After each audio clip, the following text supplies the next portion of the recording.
बंगाल हिंसा पर सपा राष्ट्रीय अध्यक्ष अखिलेश यादव का भाजपा पर हमला। समाजवादी पार्टी के राष्ट्रीय अध्यक्ष अखिलेश यादव आगरा के बाद एक निजी कार्यक्रम में शामिल होने सांसद डिम्पल यादव के साथ मैनपुरी पहुंचे, जहां उन्होंने भारतीय जनता पार्टी पर जमकर निशाना साधा। उन्होंने कहा कि भारतीय जनता पार्टी अब जमीनों पर कब्जा करना चाहती है, चाहे वह मंदिर की जमीन हो, चाहे वह वक्फ बोर्ड की। भारतीय जनता पार्टी जमीन छीनने का काम कर रही है।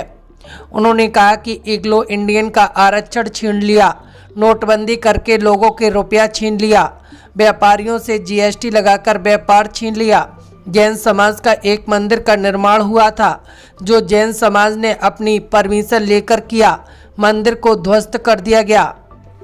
भारतीय जनता पार्टी केवल छीनने का काम करती है। अगर आपको याद हो, एंग्लो इंडियन उनका आरक्षण होता था लोकसभा और विधानसभा में जी। ये सरकार में आए तो एंग्लो इंडियंस का आरक्षण छीन लिया, नोटबंदी कर करके रुपया छीना गया, जीएसटी कर करके जो व्यापारी हमारा काम करता था, कारोबार करता था, उसका कारोबार छीन लिया इन्होंने। अभी कुछ दिन पहले जैन समाज के एक मंदिर का निर्माण हुआ था, जो जैन समाज ने अपनी परमिशन लेके किया था। ज़मीन उनकी थी, रजिस्ट्री उनकी थी। बम्बई में उस जैन मंदिर को ध्वस्त कर दिया इन्होंने जी, केवल ज़मीन छीनने के लिए। और अब जो वक्फ बिल लेकर के आए हैं, ये केवल ज़मीनों पे इनकी निगाहें हैं। नफ़रत कैसे फैले, हिंदू मुसलमान में खाई कैसे पैदा हो, ये मैनपुरी है। आसपास के ज़िले हैं, यहाँ पर किसान को चाहिए उनकी पैदावार की सही कीमत। आप मुझे बताइए, वक्फ बिल आ जाने से किसानों की क्या आय दोगुनी हो जाएगी? क्या अग्निवीर जैसी नौकरी जो परमानेंट नौजवान मांग रहा है उसको मिल जाएगी? ये उलझाना चाहते हैं लोग। जहाँ तक सवाल वेस्ट बंगाल का है, वहाँ की मुख्यमंत्री उस समस्या का समाधान करेंगे। जिस तरह के वहाँ माहौल बनाया हुआ है, बीजेपी राजनीतिक लाभ लेना चाहती है।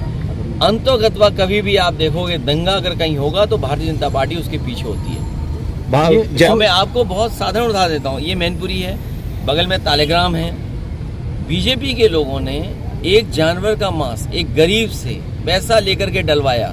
बीजेपी का नेता खुद गया मंदिर में मांस डलवाने के लिए।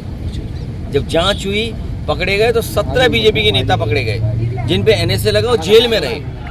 आपके तालेग्राम में बगली घटना है। बंगाल में क्योंकि ममता बनर्जी जी को हरा नहीं पा रहे हैं, इन्हें ये मौका मिला है वक्फ बिल के माध्यम से खाई खोद दें और बदनाम कर दें। ये भारतीय जनता पार्टी की पुरानी रणनीति है, लेकिन जनता जानती है कि इस तरह उलझेंगे नहीं। कैसा मुलाकात हुई, आगरा पहुंचे आप, करनी सेना के लोगों द्वारा विवादित बयान बहुत, वो जो सेना वो है योगी सेना, और बहुत भोले वाले लोग हैं, उन्हें उलझा रहे लोग। दिल्ली वाले उलझा रहे हैं कि लखनऊ वाले उलझा रहे हैं, ये नहीं पता लग रहा है। केशव प्रसाद मौर्य जी ने बयान दिया है कि अखिलेश जी की जो पीडी है वो फर्जी है, परिवार डेवलपमेंट है, क्या कहेंगे आप? मैं ये जानता हूँ, ये इसलिए कहलाया जा रहा है कि पीडीए कटता रहे आपस में जी।